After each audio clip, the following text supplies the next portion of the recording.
Hello, my friends. Welcome to the very first episode from Gardenscapes with Kay. I am so excited you're here, and I am so excited about this YouTube channel. I can hardly contain myself. So today's video is going to be an intro video to the channel, to my personal outdoor living experience, because we created this channel as a spinoff of our other channel where we documented the process of us building our beautiful new construction home. And we do a lot of interior decorating and designing there. But one of the things that I am really passionate about is outdoor living experiences. So much so that I knew I needed to create another place because I really desire a community of other women that just like to be busybodies in the yard, that just get it, and that channel wasn't the right place to do it.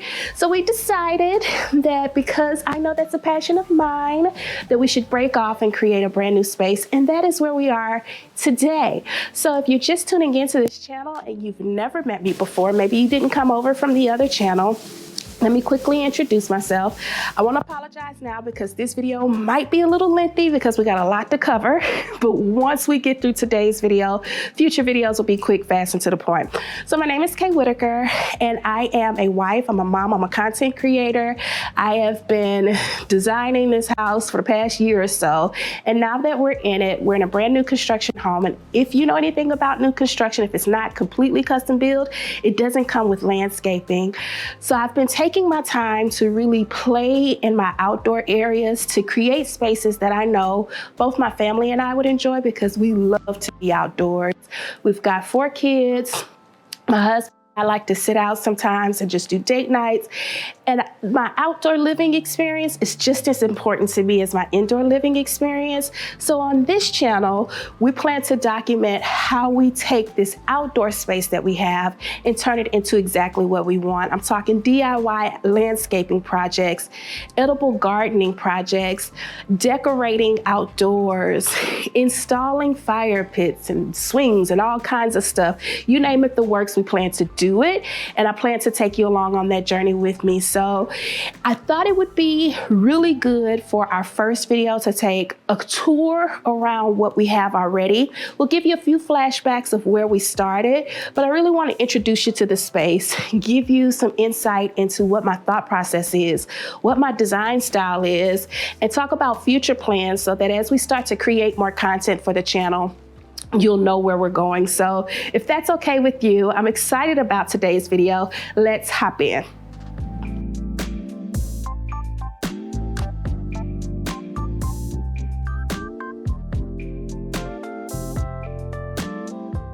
All right, so let's start with the actual living spaces outdoors. So when we first moved into our home, all we had was this covered patio that you see me standing underneath. There was railing that was installed that separated the covered patio with some steps to go down, because our yard, as you will see in just a little bit, is extremely sloped. So we needed a safe way to get down into the yard and a safety net to keep us inside. Since we've moved in, we have since installed an extended deck off of the covered patio just to give us some flat area that opens up the living space out here to provide some space for us to have dining, grilling, kids playing, and just widen out this space. So under our covered patio right now, I call this the outside living room. So in the living room, we have patio furniture, much like you would see in anybody else's covered patio. There are plants that we've installed here just to kind of create a mood. Our covered deck is fairly new, within like the last month or so. So we haven't had a real chance to get in here and really rearrange stuff. So we're working with existing stuff that we already have. So we have outdoor speakers installed, and we also have the TV that's on the wall. But there's a lot that we want to do in this covered space to make it more like a living room. So when we design the home, I know you see back here, there are exposed cords. And that is because when we were building, while we did TV prep on every wall that we could think about having a TV on inside, we forgot to prep outside. So consequently, there's no plug up top to hide the cords, which is okay. One of the things that I'm thinking we're gonna do out here is install to get the heat lamps, the gas powered lamps off of the patio. Now that we've got the grill and everything out and we've got some open space, I'm thinking of installing an actual fireplace out here that goes all the way across, that'll actually tap into the gas line that we have, that will help us kind of remedy some of what we're dealing here. When we do that installation, we'll figure out power and all that good stuff.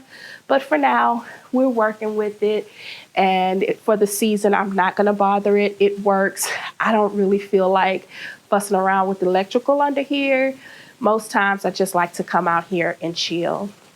So that's the covered patio for now. And I'll leave, if you're new, so anything that I can link to as far as like furniture, cushion, plant holders and stuff like that, all of that good stuff will be down in the description of today's video. So let's go to the the extended deck and talk a little bit about what happened here.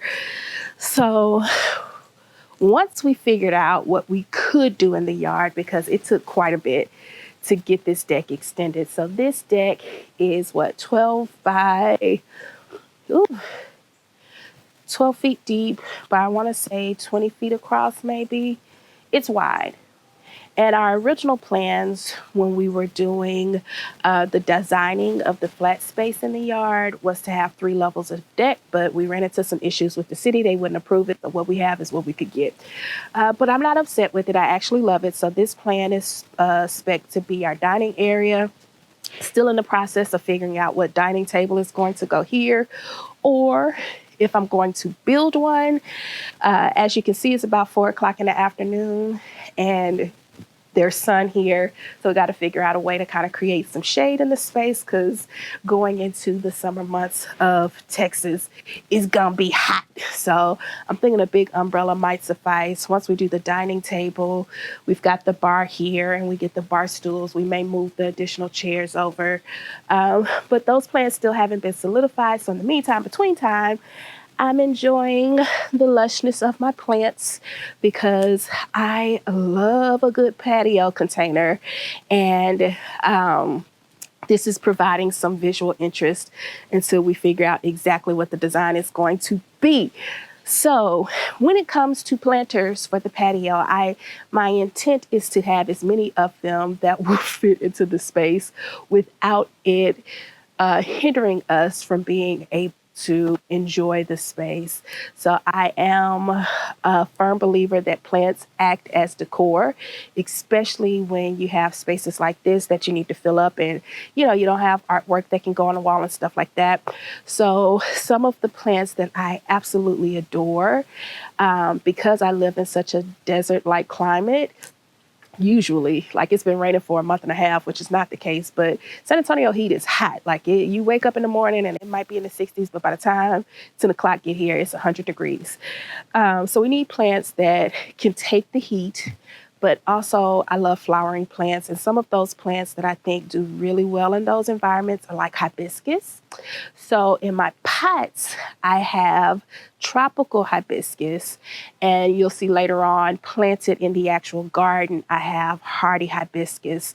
I have also planted hibiscus because we use the leaves for tea. So when I want a nice refreshing tea, I can take off a couple of the leaves, steep them, add some lemon and some sweeteners, some simple syrup, and we've got a really refreshing drink. And my kids have learned that they can have it, so they enjoy it as well. So the planters that you see here, I designed to make sure I could have the interest of some really colorful flowers without it overtaking the space. I didn't want on top of the deck to have an influx of flowers that required a lot of maintenance. Hibiscus are really low maintenance.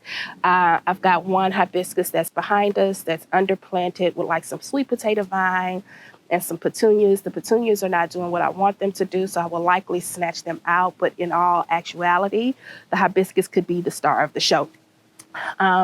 We've got some diplandenia here that vines. I think it's so pretty. We've got our elephant ear. This is the first year that I've actually gotten this one to grow this big. I overwintered it and it's gorgeous. So this is probably one of my favorite planters. And it's happy here. I think it gets a perfect amount of sun.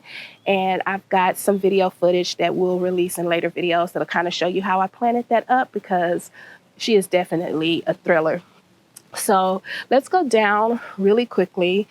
We're standing, I don't know if you can notice, but babe, if you show them around. So the way our elevation works in our yard, this deck probably sits up about, I don't know, on the highest side, maybe 15 feet off the ground. So when we moved in, we naturally had two parts of our yard, which is why it was also so important that we had the deck built, because there was nowhere flat in our yard to enjoy.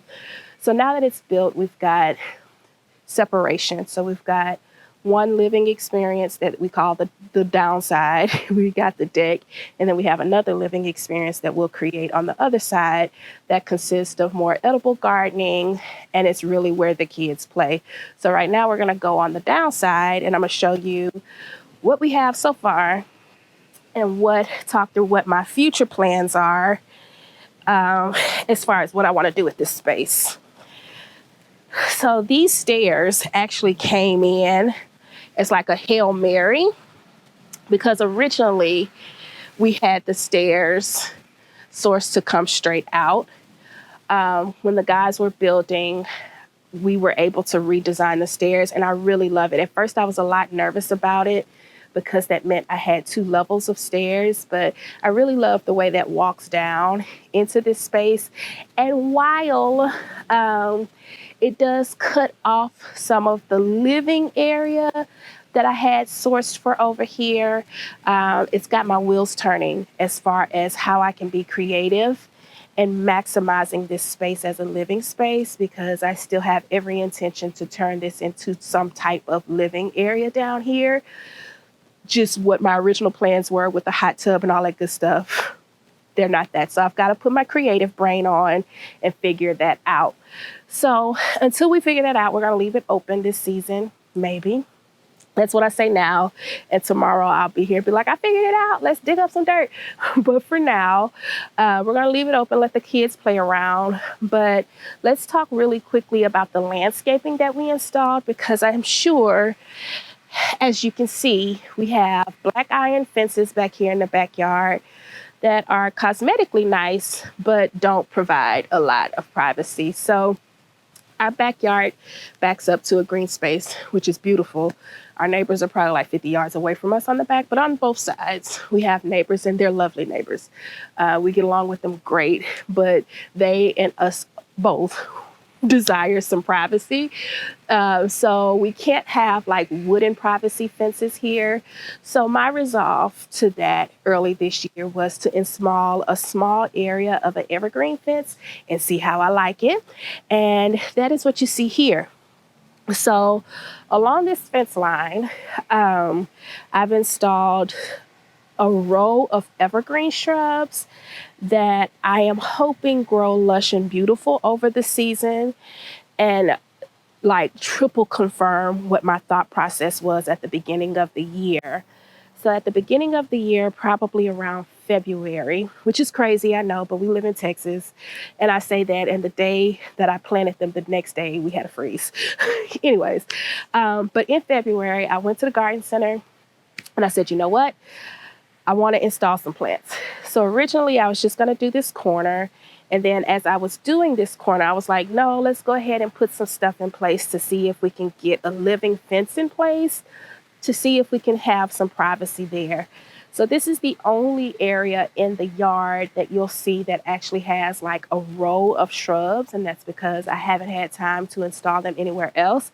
And I've been giving myself time to kind of live with this to see how it goes through the growing season. So a few of the plants that I sourced for this bottom part of the yard are plants that are hardy down to like negative 20 degrees. Here recently, in the past couple of years in Texas, as hot as our summers are, our winters have been brutal. I'm talking like we'll get a week freeze of temperatures below freezing, and it has been horrendous on our plants. So one of my goals for this area down here was to provide, and it's covered by this humongous oak tree over me that doesn't get a whole lot of sun. This is the more shadier part of our yard. One of my plans for this area was to be able to install things that, one, could take the heat, two, could take the cold, and three, could take the shade. OMG. So the resolve that I came up with are three different species of plants down here. We have southern wax myrtle.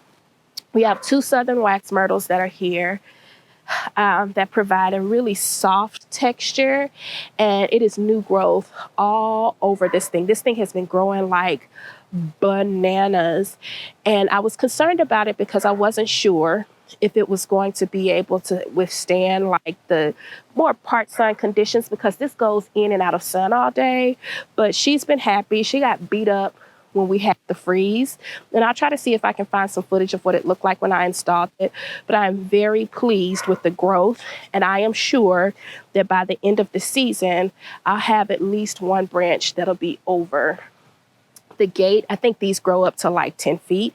And I could have planted these as a hedge alone for them to grow together, but I'm a person that likes texture and different feelings in the garden. And I really like the softness of this, but I wanted to couple it with some other plants that I thought would be a good complement, which is how we ended up on our copper top viburnums. So we also have the copper top viburnums that are here. Now, these say they can do full sun to part sun, but you'll notice that, and these were all around the same size when we installed them. The ones that get a little bit more shade, which is this back fence line, they haven't grown as fast as the others, but there's still tons and tons of new growth here. And you'll have to excuse like the leaves and stuff. We installed this in February and never came back to remulch it. That'll be one of the projects that you see on the channel. But there's tons and tons of new growth here, and I think she's happy. I think she's very happy. In the corner, we have a Nellie Stevens holly. Now, this can be in full sun up to shade. And with hollies, you know, their first couple of years in the ground, they take time to really establish roots. I wasn't expecting to see new growth on this holly at all when I planted her. And I am so excited about the growth that I see on this one. Now, this is a huge, huge shrub. She's going to take up, once she's mature, all of this space right here. And I'm really excited to see that come to fruition, because that too is evergreen. Now, what you see here is a little triangle of hydrangea. As much as I love hibiscus, I also love roses and hydrangeas. Now, I know that some forms of hydrangeas prefer to be in full sun. This corner of the yard goes in and out of sun all day. So we're actually testing this. I had these in the ground in another part of the yard last season, and they didn't do well. And I don't know if it was any fault of their own, or if it was just I got them late in the season and planted them in the heat of the summer, which was a no-no. But we chopped these all the way down to the ground. I'm talking about to the nubs. And this is the growth that we've gotten so far. I am concerned about the light here, but I'm going to let them sit. If they don't work here, I am okay with moving them somewhere else in the yard.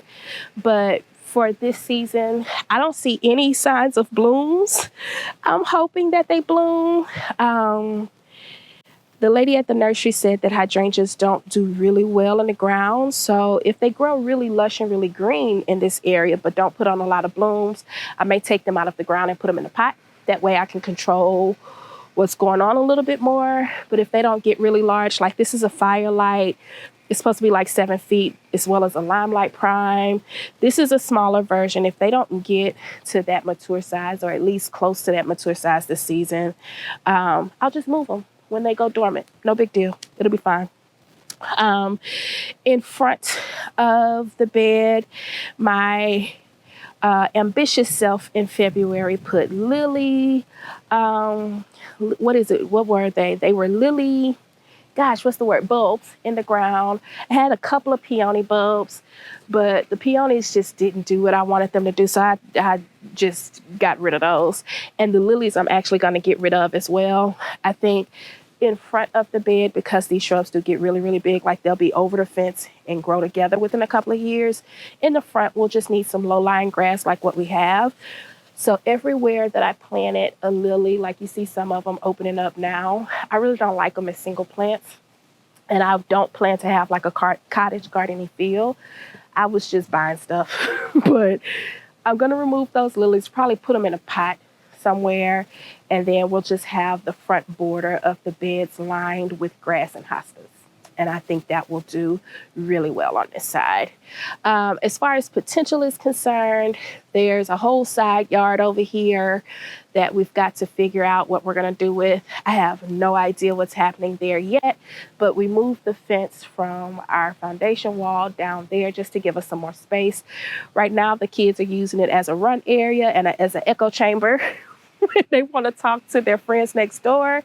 So they've been having fun with it, but right now, this is where we are, and I've just got to figure out what we're going to do, and you'll be able to watch that process. So let's go to the other side of the yard and see what's going on. We can walk through here. So as you can see, when we walk through the yard, we've got one side of the yard that is super shaded by this beautiful tree. And then we got another side of the yard that gets pummeled by the sun. So last year, the only thing that we did in this backyard was install this bed, and it looked completely different. Like, this was where the hydrangea lived. We had a bunch of vinca in here that were just going crazy. There was like no formality. I just dug it because I wanted to dig something. When I planted this bed this season, I planted it with plants that need like part sun. And I'm hoping that through the summer months, I have done the right thing, particularly with these camellias, because I am already pushing it with the zone on the camellias. But I think they're happy. Like, I see new growth. I see flower buds forming for the cool season. If you know anything about camellias, when like your roses and everything else is blooming through in the summertime, these just put on green growth. And when it's cold is when you get really pretty flowers from them. They don't like a lot of sun. I'm hopeful that I haven't made a mistake. We'll see for the season. If so, the plan is to pick them up, move them down to the corner, pick the hydrangea up, bring them over here, make the swippity swap, and call it a day. These ferns, I don't know if they're going to make it. It's a lot of sun here. We've got some hostas that like the sun. I had some hosta bulbs planted. Only one came up. The other one is on a struggle bus right here. I have said that I am going to give it the season before I go messing with it. My goal for this first part of the season was to just get some foundational stuff in, see how stuff goes. And then once I get a feel for how things go throughout the growing season, I'll know where I'll have areas where I can plant like annuals and flowering shrubs and stuff like that. So this bed, we will formalize though. As you can see, we have everything kind of edged with rocks. And that was because, one, the rocks are free. We live in a very, very rocky area. And I wasn't sure how formal I wanted to make these beds. This will be the first bed that we formalize because I am positive that I love where it's situated. I love the size of it. So you'll see us formalize the edging on this bed with some chopped stone, just to kind of give it a more tidy look up against the house. And then once we have determined what's going to happen with the other beds, we'll formalize those too. So let's take you over here to this corner where these rocks are, child, because So these rocks, all of them, came underneath this bed. So earlier in the season, in January, when they start putting out all the pretty stuff at the big box stores, I found this beautiful saucer magnolia. I mean, she's gorgeous. It's the magnolia that when it's cold, the flowers are really pink. All it does is flower. And then in the spring and summer, fall, it does this. Well, she was beautiful. And I wanted to plant her. And I started digging. And I did not know what I was getting myself into. Here, let's find the light, I think, over there. There we go. When I was digging, I didn't realize what I was getting myself into, but this is what I was getting myself into. So we spent days digging those big butt rocks out of this bed. And initially, I was a lot frustrated because, I was mad that the builders left them. But looking at it now, and these beds are all like draft beds. We did a no-dig method, and we covered it up with like cardboard. I highly do not recommend that method of planting, especially if you have stupid Bermuda grass. We don't have good Bermuda grass. We have like the weedy Bermuda grass because it's going to find a way. So I'm going to have to go back and degrass these beds, remulch them. But for now, we've got a magnolia planted. We've got a couple of hibiscus planted. These are the Summer Crush hibiscus. I can't wait till they open up. They have flowers all over them. These are hardy, and they're going to be absolutely beautiful. We've got a couple of canna lilies here. I thought they would be blooming by now, but they are slow to the party. And then we've got a couple of serenity roses here, which are absolutely gorgeous. So eventually this bed will be full of pinks and really bright pink color here. And once it's all in bloom, I'll come back and give you an update. And when we do the project to degrass it, you'll come along for that as well. Not looking forward to it, but it's very necessary because the grass is the vein of our existence, and it's got to go. So, but foundation-wise, this is great. We're going to give it a season to grow. Once it's grown, I'll know what kind of space I have left when everything is like full grown to plant some other type of perennials and maybe some annuals next year. But we'll play with this and get this all cleaned up, and I'll take you along that process when we do it. Then finally over here, this is the other side yard, which is much wider and receives much more sun throughout the day. And it's probably one of my favorite spots in the yard because I can grow stuff that we eat. So in my area, our soil is not conducive. It's very alkaline. So it's not conducive to growing blueberries. So what you'll see is I've got a couple of potted blueberry plants. And then I've got some raised beds. Now my raised beds are acting like bad butt kids. This bed I actually planted first. And this is the one that is giving me all the problems. The tomatoes look okay, and I don't know if it's because all of the rain that we're getting, but these are like the smaller tomatoes, and we've got good crops coming in. The leaves are just not as full as they were. These are supposed to be peppers. They're not doing nothing, so they're going to come out. Where you see the holes planted, I had some cucumbers. They were acting a fool, so I took them out. So I've got some work to do in this bed.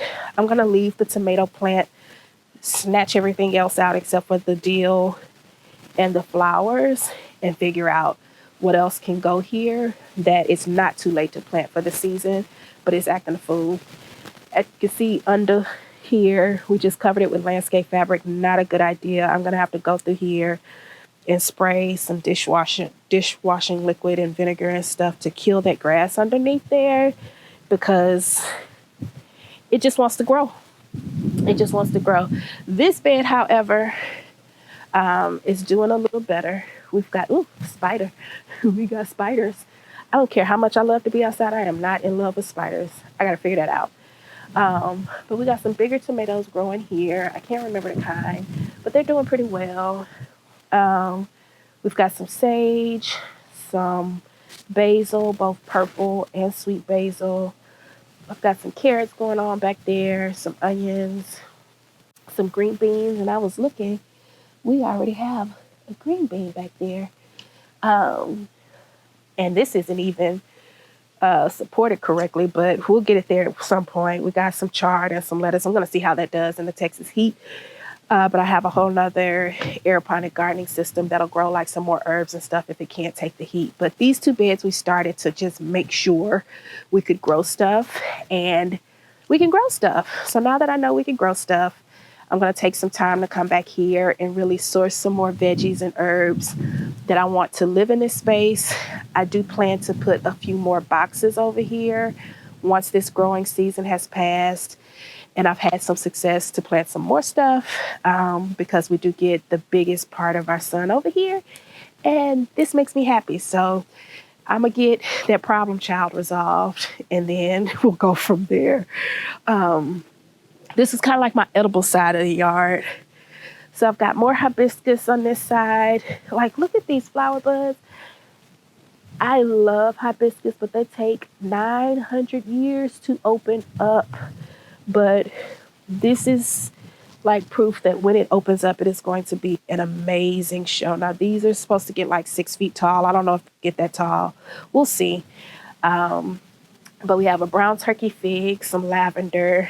This bed kind of went crazy. Me and my son dug this bed out by ourselves, and I didn't really put a whole lot of thought into like size and dimensions and stuff. And this bed will be extended on. So when we moved in, we got this humongous gate installed so that when people were coming to do like backyard work for us, we could let them in and not have to take the gate down. Now that that's done, we want to fix that gate, and I kind of want to use this as like another little kind of sitting area. So I want to put some concrete over where the trash cans are and kind of gate this off so you can't see it, and then do some more planting along the side of the house that kind of just brings you into the backyard. But a lot of the stuff that we plant over here will be edible because this is where I get the sun. So there's a lot to do back here, which is why I've taken the time to create another channel because, you know, if I had my choice, I'd spend my time outside versus inside. There's a lot to do inside as well, but this is like the therapy that I didn't know that I needed. And this is like the base, the work that we've been doing since like March of this year. So now that we have a good idea of what we want to do and kind of understand how to install some of this stuff ourselves, this space I'm going to leave open for the kids to play around in. There'll be more beds installed around the deck. We're going to clean up under the deck to make sure that, you know, no critters or nothing can live under there. Probably gravel that out just to give it a clean and polished look. But we got plenty of projects to do. Plenty. So I'm really excited. This is a blackberry bush. I don't have another one, so she's just going to give me green leaves this year.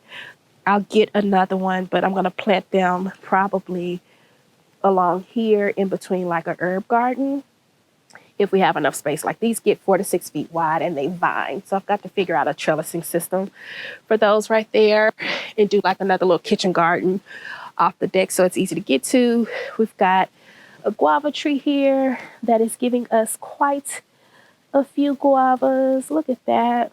So cute. We got some mint, some strawberries, some aloe. You'll notice that as I am planting, I'm doing so with the intent of having an edible and beautiful landscape at the same time. So I've got so much more to do. We haven't even got to the front yard, but I wanted to give you kind of here's a palette of where we're working with. So when we start coming back and pulling stuff out, you kind of see where we started. So you can watch the journey, and I'm really excited to share the journey with you. So, all right, guys. So that concludes today's tour.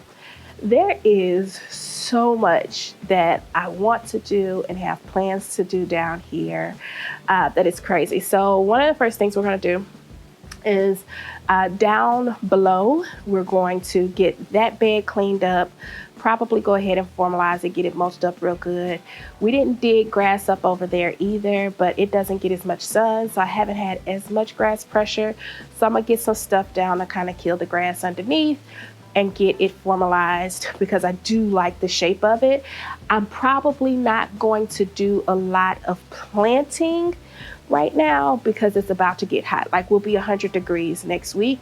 So instead, we're probably gonna do like the experiences. We'll do like pavers and fire pit areas and swings and stuff like that. All the hardscaping stuff that we can do with the Texas heat. And then we'll come in. There's plenty. So we'll have a whole lot of updates. But I'm really excited about what's to come on the channel. My plan is to post at least once a week, maybe more, just depending on what's going on, especially as plants start to come into bloom and stuff. We'll talk about that when we start doing our hydro garden. I'll come back and kind of share what that looks like as well, because that stuff I can get veggies and herbs off of within like a month, and it is amazing. So there's a lot to do back here, and I'm really excited to take you guys along on the journey with me. So thanks for checking out today's video. Thank you for subscribing to the channel if you hadn't already done so, and let's get ready to play outdoors. Bye, friend.